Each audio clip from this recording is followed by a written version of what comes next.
오늘 함께 합독하실 말씀은 마태복음 12장 1절부터 13절 말씀까지 되겠습니다. 함께 우리 합독하시겠습니다. 그때 예수께서 안식일에 밀밭 사이로 가실새 제자들이 시장하여 이삭을 잘라 먹으니 바리새인들이 보고 예수께 말하되 보시오, 당신의 제자들이 안식일에 하지 못할 일을 하나이다. 예수께서 이르시되 다윗이 자기와 그 함께한 자들이 시장할 때에 한 일을 잃지 못하였느냐? 그가 하나님의 전에 들어가서 제사장 외에는 자기나 그 함께한 자들이 먹어서는 안 되는 진설병을 먹지 아니하였느냐? 또 안식일에 제사장들이 성전 안에서 안식을 범하여도 죄가 없음을 너희가 율법에서 읽지 못하였느냐? 내가 너희에게 이르노니 성전보다 더 큰 이가 여기 있느니라. 나는 자비를 원하고 제사를 원하지 아니하노라 하신 뜻을 너희가 알았더라면 무죄한 자를 정죄하지 아니하였으리라. 인자는 안식일의 주인이라 하시니라. 거기에서 떠나 그들의 회당에 들어가시니 한쪽 손 마른 사람이 있는지라. 사람들이 예수를 고발하려 하여 물어 이르되 안식일에 병 고치는 것이 옳으니까? 예수께서 이르시되 너희 중에 어떤 사람이 양 한 마리가 있어 안식일에 구덩이에 빠졌으면 끌어내지 않겠느냐? 사람이 양보다 얼마나 더 귀하냐? 그러므로 안식일에 선을 행하는 것이 옳으니라 하시고 이에 그 사람에게 이르시되 손을 내밀라 하시니 그가 내밀매 다른 손과 같이 회복되어 성하더라. 아멘. 하나님의 살아계신 말씀입니다. 오늘은 19번째 기적으로 손 마른 자를 고치신 기적을 함께 상고하며 기도의 제목을 삼고자 합니다. 우리가 얼마 되지 않은 것 같은데 벌써 이제 반이 되어져 갑니다. 예수님께서 공생애를 시작하시기 전에 영적 준비로 40일 금식 광야 기도 시작하신 것처럼 우리도 이번에 40일을 작정하고 영적 수련의 기간으로 삼습니다. 믿음으로 기도하시기 바랍니다. 끈기 있게 참여하시기 바랍니다. 나에게 주시는 말씀을 레마의 말씀으로 받고 우리가 무슨 말씀을 주시든지 그대로 듣고 순종하시기 바랍니다. 할렐루야. 놀라운 기적이 우리에게 임할 줄로 믿습니다. 병자들이 치유되어지고 얽혔던 문제들이 해결함 받고 정말 주님 만나는 놀라운 감격과 함께 부활의 승리를 이루게 하시리라 믿습니다. 오늘 예수님께서 19번째 기적은 손 마른 자를 그 손을 펴신 기적입니다.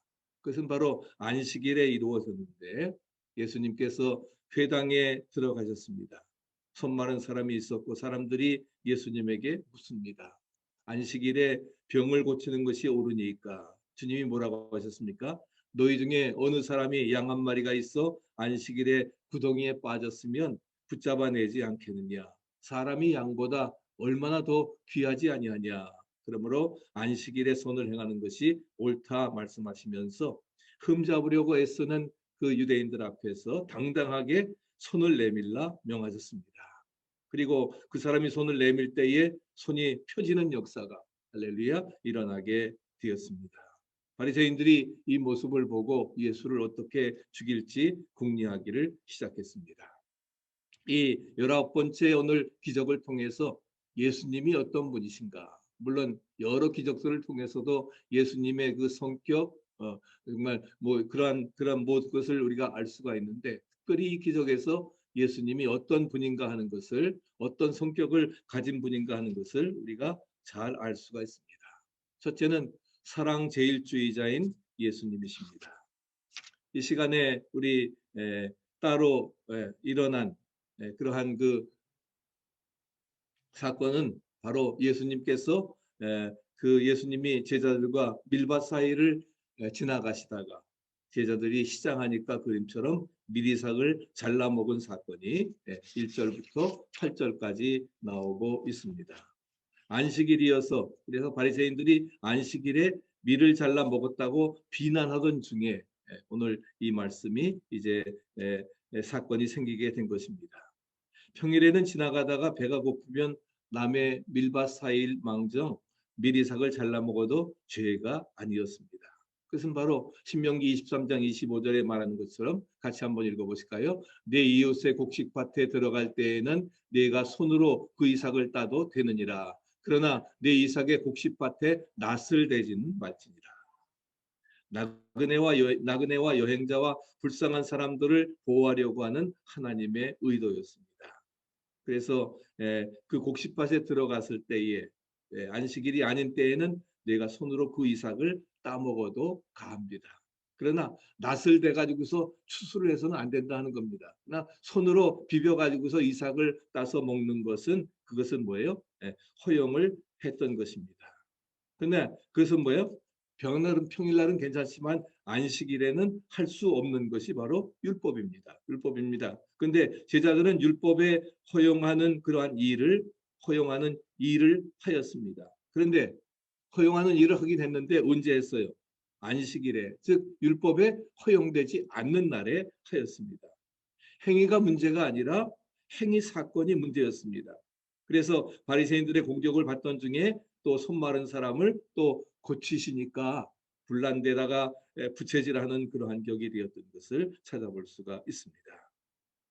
바리새인들은 안식일에 밀을 잘라 먹는 것은 네 가지 죄에 해당된다고 이렇게 주장을 합니다. 첫째는 안식일에는 추수를 할 수가 없는데 밀 이삭을 잘랐습니다. 밀 이삭을 잘랐으니까 그것도 뭐예요? 일하는 추수죄에, 그다음에 탈곡을 할 수 없는데 어떻게 해요? 또 자를 뿐만이 아니라 손으로 비볐지요. 손으로 비볐으니까 탈곡을 한 그러한 죄입니다. 그다음에 키질을 할 수 없는데 불어서 그다음에는 뭐예요? 쭉정이를 날려보낸 키질죄고, 그다음에는 방아를 찔 수가 없는데 어금니 입속에다가 놓고서 씹어 가루를 만든 방아죄예요. 그러니까 추수죄, 탈곡죄, 키질죄, 방아죄의 네 가지 죄를 범하게 되었던 것입니다.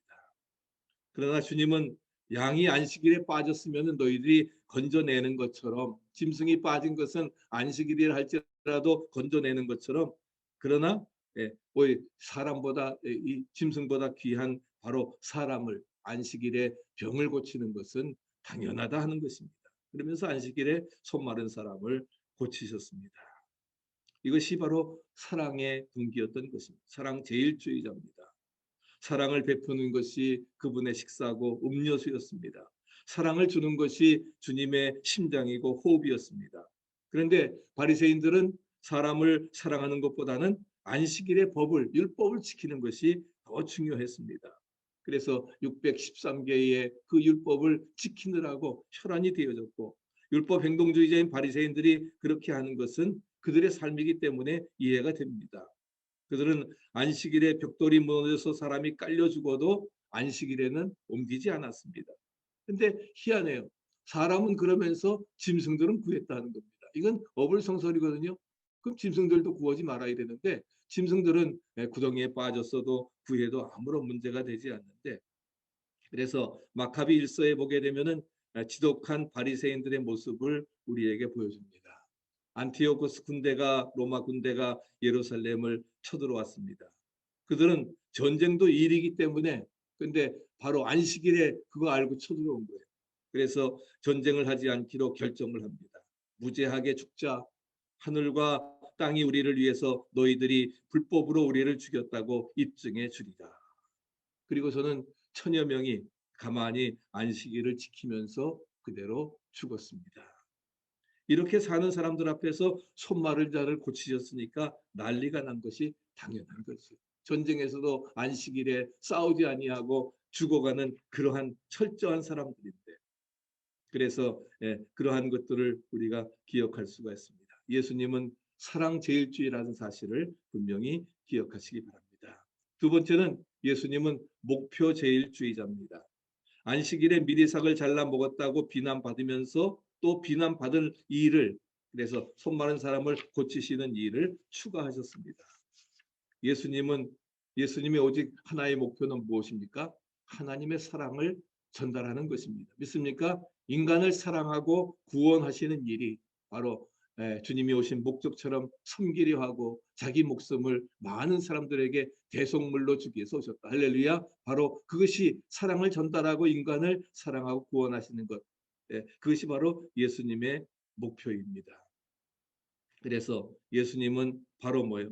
이것만 하시러 이 땅에 하늘 보좌를 버리고 이 땅에 오셨고, 이것만 하시다가 그리고 하늘나라로 돌아가셨고 이것만을 위해서 사셨다는 겁니다.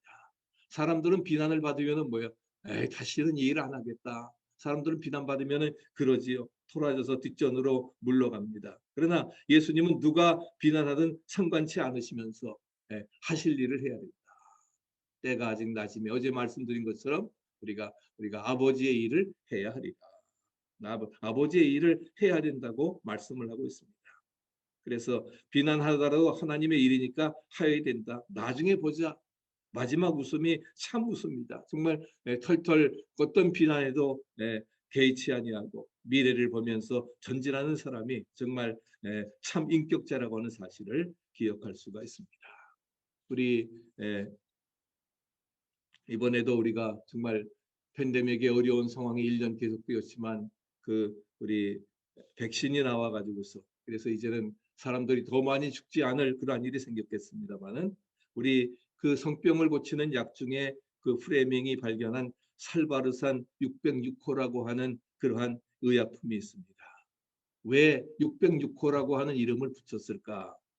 그 약을 만들 때에 605번이나 실패했기 때문입니다. 그래서 마지막 606번째에 성공을 해서 그래서 그 약의 이름을 살바르산 606호라고 붙였던 것입니다. 우리가 어떤 어려움 속에서도 낙심하지 말고 목표를 향해서 전진하시기를 바랍니다. 예수님은 언제나 목표를 잃지 않았습니다. 언제나 목표를 잃지 않으셨습니다. 그래서 안식일이지만 병자를 고쳐주십니다. 그리고 일하신 기록이 성경에 7번이나 나오고 있는데 우리 앞에서도 상고를 했습니다만 마가복음 1장에 가버나움 회당에서 귀신 들린 자를 고치시죠. 그 다음에 시몬의 장모 베드로의 장모를 고치신 그것도 안식일입니다. 베데스다 연못가에서 병자를 고치신 것 그것도 안식일입니다. 나면서부터 소경을 고치신 것 이것도 안식일입니다. 귀신 들린 여자 고치신 것 이제 고창병 별린 들린 사람 이제 이것은 다음번에 상고할 겁니다만 이것도 안식일 많은 병자를 고치신 것 모든 것들이 안식일에 이루어졌던 것을 찾아볼 수가 있습니다. 예수님은 목표 제일주의자입니다. 믿으십니까? 그렇기 때문에 안식일도 상관하지 아니하시고 오히려 사람을 살리는 일이 좋은 일이다 말씀을 하고 있는 것이죠. 세 번째는 불가능 명령자입니다. 손 마른 사람에게 가장 불가능한 것이 무엇입니까? 네 손을 펴라고 하는 거예요. 손을 펼 수 없어서 지금 이렇게 어려움 겪는데 그런데 뭐예요? 네 손을 펴라 하는 것입니다. 손이 지금 오그라져 있는데 근데 네 손을 펴라고 하는 것 이거 불가능한 명령이지요. 근데 예수님께서는 뭐예요? 누구에게나 가장 불가능한 명령을 내리실 때가 있습니다. 가장 불가능한 명령이에요. 손을 펴라고 하는 것, 소라고 하는 것, 그 다음에 이런 모든 것들 가서 씻으라고 하는 것 그것도 뭐 씻는다고 사실 되겠어요? 그동안 모든 것 마찬가지입니다. 그러나 말씀처럼 뭐예요? 이 12장 13절 다시 한번 읽어보실까요? 이에 그 사람에게 이르시되 손을 내밀라 하시니 그가 내밀매 다른 손과 같이 회복되어 성하더라. 저가 내밀매 손을 내밀라고 하셨을 때에 내가 지금 손을 내밀지 못하는데 그러나 그 말씀에 의지해서 내가 베드로처럼 깊은 데 가서 그물을 내리겠습니다. 불가능한 명령이지만 그 불가능한 명령에 순종해서 손을 내밀 때에 회복의 역사가 이루어지게 되었던 것입니다. 물이 없을 때의 모세에게 하나님께서는 반석을 지팡이로 치라고 명령하셨습니다. 가장 불가능한 명령이죠. 그까짓 거 친다고 물이 나옵니까? 반석에서 어떻게 물이 나옵니까? 이것은 뭐 인간적인 생각입니다. 그러나 순종했을 때에 기적의 역사가 이루어지게 되었던 것입니다. 지난번에 그 멜테리가 인도네시아 티모르 섬에서 복음을 증거할 때에 제가 독을 마셔도 뭐예요? 정말 죽지 않는 역사가 이루어졌지요. 또 이번에는 그가 티모르 섬에서 복음을 증거할 때에 40일 동안이나 인도네시아니까 뭐 장마 때는 뭐 폭우가 오는데 40일 동안이나 쏟아지는 폭우 속에서 복음을 증거하라고 이제 떠나가라고 이제 하나님이 명령하십니다. 그런데 우산이나 비를 우비를 지니지 말고 떠나라고 하는 것이었습니다. 지금 계속 장마에서 폭우가 오고 있는데 그렇다는 것입니다. 그러나 저들은 뭐예요? 하나님의 기적을 체험했기 때문에 절대적으로 순종을 했습니다. 일단 떠나니까 이상한 일이 벌어지게 되었어요. 억수같이 쏟아지는 비가 전도팀들이 가는 그러한 10m 앞에서 멈추게 됩니다. 10m 앞에서 멈추게 되는 거예요. 그 앞에는 계속 비가 오고 있습니다. 근데 가는 그러한 길에 뭐예요? 10m 앞에서는 비가 그치게 되어요. 우리가 가끔 그런 거 보잖아요. 비가 오다가도 해가 나는 그러한 경우 볼 때에 그것은 뭐 여기는 그나 100m 아니면 저쪽 동네는 괜찮은 그러한 경우들이 있습니다. 그래서 결국은 뭐예요? 그들이 움직이는 곳은 빙 둘러서 비가 내리지 아니하고 정말 하늘이 뻥 뚫려서 해가 비치는 역사가 이루어지게 되었습니다. 그래서 1시간, 2시간 걸어도 비 한 방울 맞지 아니하고 마을에 도착하게 되었습니다. 사람들이 묻습니다. 어떻게 이 폭우 속을 뚫고 빗속을 걸어왔습니까? 그랬더니 저들은 그렇다고 이야기를 합니다. 믿을 수 없다고 하는 표정이에요. 그러나 그러면서 정말 저들이 그런 것들 구사하고 복음을 전하니까 복음이 먹혀지는 역사가 나타나게 되었던 것입니다. 저도 오래전에 그러한 체험을 했습니다. 템파에 있을 때에 매년 우리 멕시코의 유카탄에 복음을 전하러 갔었습니다. 복음을 전하러 갔는데 그래서 이제 전도 집회를 하고 한 해는 제가 이제 주강사가 되어서 이제 전도 집회를 합니다. 그래서 일주일 동안 내내 이제 뭐 낮에는 이제 저기 복음 전도도 하고 또 여름 성경 때도 하고 아이들 머리도 깎아주고 또 이렇게 해서 그렇게 봉사를 하고 그다음에 저녁에는 전도 집회를 해가지고서 초청을 합니다. 찬양팀과 함께. 그래서 거의 뭐 막 1000명씩 모여드는 그러한 역사가 이루어졌는데 바로 비가 오는 거예요. 하루는 첫날 비가 오는데 뭐 이런 야외에서 집회를 하는데 결국 집회 망치게 생겼더라고요. 그래서 우리 전도팀들이 기도했습니다. 하나님, 비가 오지만 우리가 지금 전도 이렇게 여행을 하고 있는 바로 전도 그 집회를 하고 있는 바로 이 우이 이 동네 여기에는 이곳에는 비가 내리지 않게 하옵소서. 우리가 정말 열심히 기도했습니다. 근데 놀라운 역사가 어떤 사람들은 이제 뭐 트럭들을 타고 뭐 더 동네 이 동네 저 동네 사람들을 다 불러 모아 오는데 근데 놀라운 역사가 하나님께서 우리의 기도를 들으시고 정말 전도 집회하는 그곳에는 사람들이 비를 맞고도 이렇게 참여하면서 왔는데 정말 하나님께서 놀라운 역사를 주셔서 전도 집회하는 동안에는 비가 오지 아니하도록 역사하셨습니다. 바로 그 티모르 섬의 멜테리에게 역사하셨던 것처럼 하나님께서 불가능한 것을 우리가 명령의 기도를 드릴 때에 하나님께서는 은혜로 역사하시리라 믿습니다. 그런 믿음. 그래서 주님은 불가능을 명령하셨지만 그러나 그 역사가 온전히 이루어졌던 것을 기억하고 그래서 불가능을 명령하시고 순종하는 자에게는 하나님께서 기적을 주신다고 하는 것입니다. 그 다음에 네 번째는 침묵주의자입니다. 유대인들은 예수님을 죽이려고 이제 의논을 하고 있습니다. 그러나 예수님은 뭐 이렇게 하셨어요? 15절 말씀 보니까 거기를 떠나가시니 많은 사람이 따르는지라. 예수께서 그들의 병을 다 고치시고 16절 같이 한번 읽어보세요. 자기를 나타내지 말라 경고하셨으니 그는 다투지도 아니하며 들레지도 아니하리니 아무도 길에서 그 소리를 듣지 못하리라. 예수님은 조용히 그냥 거기를 떠나십니다. 근데 더 많은 사람들이 이제 그를 따르게 됩니다. 그리고 모아놓은 병자들을 고치십니다. 그리고 그 병자들에게 자기를 나타내지 말라. 내가 메시아라고 또 다윗의 자손이라고 나타내지 말라고 부탁을 했습니다. 그러면서 이제 19절 말씀 보면 다투지도 아니하며 들레지도 아니하리니 들레지도 아니한다는 게 무슨 말입니까? 우리가 굉장히 재미있는 단어지요. 들레지도 않는다 하는 것은 개 짖는 소리라고 하는 뜻이 있습니다. 가까이에서 우는 소리라고 하는 그러한 뜻도 있습니다. 극장에서 필름이 끊어지게 되면은 관객들이 소리를 지르는 소리라고 하는. 그렇지만 주님은 뭐예요? 들레지도 아니하였다. 다투지도 아니하며 들레지도 아니하였다. 잡된 소리 안 하셨다 하는 겁니다.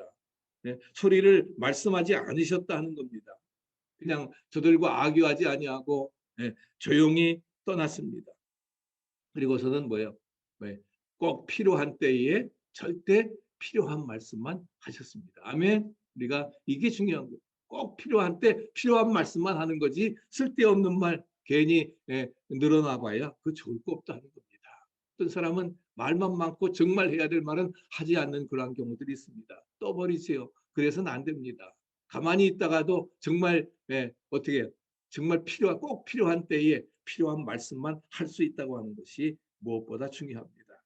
간디나 마르틴 루터 킹 목사 다 무저항주의자였습니다. 그러나 저들 무저항 가운데서 필요할 때 필요한 말씀만 하고 행동으로 본을 보이고 그럴 때에 정말 귀한 역사를 이루어 나갔던 것을 찾아볼 수가 있습니다. 바로 예수님은 누가 뭐라고 해도 그렇게 그러한 말씀을 가지시고 묵묵히 할 일만 하시고 정말 할 말씀만 하시는 산뜻한 그러한 처세술을 하였던 것을 찾아볼 수가 있습니다. 마치 예수님은 전나무처럼 바람이 일리 불면 일리 불고 저리 불고 그러나 꼿꼿하게 강한 나무들 부러지는 것은 뭐예요? 일이 바람 부는 대로 휘어지지 않기 때문에 부러지는 겁니다. 우리가 그 바람 분다고 해서 휘어지는 것 쓰러질 것 같지만 아닙니다. 그것이 바로 살아남을 수 있는 비결이라는 것입니다. 다섯 번째는 능력 만능자를 임을 말씀해 주십니다. 그래서 바리새인들이 예수님을 반대하고 죽이려 했을 때에 예수님은 어떻게 해요? 거기를 떠나가셨다. 떠나가시니 많은 사람이 따르는지라. 예수님께서 저희의 병을 다 고쳐주시고 예수님께서는 능력 많으신 주님이기 때문에 많은 사람들이 예수님을 따르게 됩니다. 예수님을 따릅니다. 그리고 예수님은 저들의 필요를 없는 배고픈 자에게 먹여주시고 또한 아픈 자들 고쳐주시고 치유하시고 많은 사람 따르는 무리들 저희의 병을 다 고쳐주셨다 말씀하고 있습니다. 다라고 하는 말에 강조점이 있습니다. 다. 예수님께서 어떤 병은 고치시고 어떤 병은 못 고치는 겁니까? 손 마른 자에게도 뭐예요? 손을 내밀라. 불가능한 명령이지만 내밀었을 때 고침받았습니다. 그리고 나인성의 과부의 아들 앞에서도 죽은 자에게 손을 대시면서 일어나라.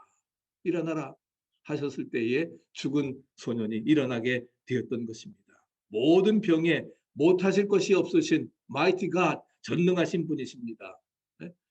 엘로임 하나님이십니다. 엘샤다이 하나님이십니다. 아도나이 하나님이시라는 능력에 있어서 만능이라고 하는 사실을 우리에게 말씀해주고 있습니다. 그런 믿음을 가지고 우리가 살아가야 되리라 믿습니다. 마지막 결론적으로 여섯 번째는 소망 생성자이십니다. 이 기적의 결론이 이제 마태복음 12장 21절에 있는 말씀입니다. 우리 같이 한번 읽어보시죠. 또한 이방들이 그의 이름을 바라리라 함을 이루려 하심이니라. 이방인들이 그 이름을 바라리라 함을 이루려 하심이라. 그 말이 무엇입니까? 앞으로 모든 이방인들까지 예수 이름을 바라게 될 것을 예언하고 있습니다. 믿습니까? 모든 이방인들 너희는 가서 모든 족속으로 제자를 삼아 아버지와 아들과 성령의 이름으로 세례를 주고 내가 너에게 분부한 모든 것을 가르쳐 지키게 하라. 그래서 모든 이방인들이 예수님의 이름을 바라게 될 것을 예언을 하고 있습니다. 지금은 여기 갈릴리에서 끝났지만 그러나 그것이 아니라 하는 거예요. 예수님의 활동 무대는 갈릴리와 그 다음에 유대 예루살렘의 절기마다 올라가시는 것 그것뿐이었고 끝났지만 그러나 예수님의 그런 사역들이 누구를 통해서 제자들을 통해서 이제 그 도마를 통해서 인도에까지 바울을 통해서 전 세계 복음화가 이루어지는 아름다운 역사가 이루어졌습니다. 그러면 모든 이방인들이 예수의 이름을 바라게 될 것을 그렇게 예언한 이유가 무엇입니까? 그 이유는 자 우리 한번 이것은 같이 한번 읽으시죠. 그 이유는 예수의 이름은 소망이시기 때문입니다. 예수 이름만이 구원이다. 예수 이름만이 축복이다. 예수 이름만이 소망이다. 그렇기 때문에 예수 이름만 들으면 소망이 넘칩니다.